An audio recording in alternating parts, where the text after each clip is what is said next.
ஐயோ, உடம்பெல்லாம் அனலா கொதிக்குது. அதெல்லாம் ஒண்ணு இல்லைங்க. ஒண்ணு இல்லையா? நெருப்பா கொதிக்குது. ஹீரோ உங்க அண்ணனை கூப்பிடுறேன். வேண்டாங்க. சுமார். ஹலோ, யார்? ரமேஷா? நான் தான் ரவி பேசுறேன். கொஞ்சம் ரூமுக்கு வரியா? ஓகே.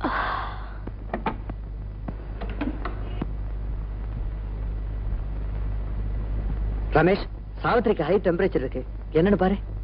அப்படியா?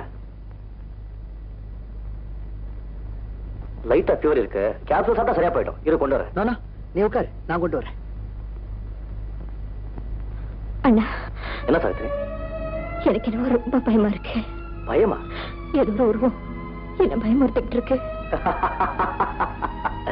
ராத்திரி அங்கிள் கருப்பு துணியை போட்டுக்கிட்டு போறத பார்த்து பயந்தே இல்ல, அந்த ரியாக்ஷன் தான் இது. என்னமோ ரமேஷ், இவ இங்க வந்ததுல இருந்து ஒரு மாதிரியா இருக்கா. எதையோ பார்த்து பயந்துருக்கா.